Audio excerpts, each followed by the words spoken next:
We're doing this in English. Can you imagine? This is my second language. My native language is Chinese.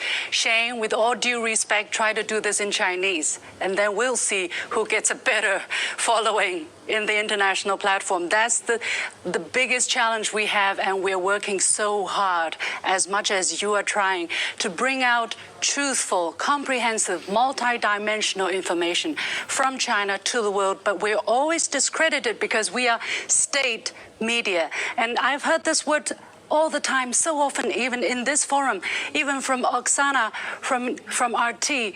Ladies and gentlemen, there is nothing wrong coming from the state media, especially when you come from China, because the state needs to represent the people. If the state doesn't represent the people, people will not watch it. People will not follow your leadership. You will be gone tomorrow.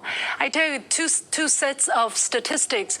Can you guess the level of trust of the Chinese people in their central government, meaning their political system? And can you guess the level of trust of the Chinese people to their media, both from international sources? Take a wildest guess. Shane, can you have a wildest guess? I tell you, the first one from Harvard, 13-year-long survey result, 90% of Chinese people trust their central government. Second, from Statista, and you can all open sources, 70% or 80% actually gone up of the Chinese people trust in their press. Why? You think the Chinese government is so bad?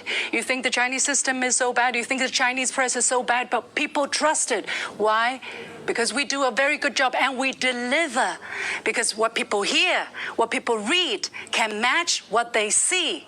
And there is a great sense of unity, of cohesion because of that. And that's why China can deliver, because people trust the government, people trust our media, and in return, we can do things together. So that I want to get out of the way. Secondly, democracy. I've heard this word all the time. Let China choose its own style of democracy. If the people like the way they live, if people are satisfied with the way they live, why do we have to switch to a Western-style democracy?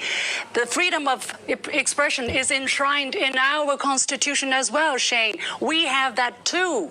Please read our constitution. It's in Chinese, but you can find an English version.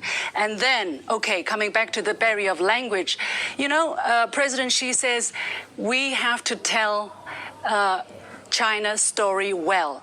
In Chinese, it means 讲好中国故事. But it's so tricky because this can be interpreted as tell good China stories. And that is the challenge we're facing, because the Chinese language is so 5,000 years. So sometimes it can be very vague, but it's the beauty of it as well. The single word how can mean good and well. So a lot of people ask me, hey, you want to tell good China stories all alone? I said, no. I said, we want to tell China's story well, which means true, good, and bad, comprehensively, multidimensional, because there is no one China story. Being strong, being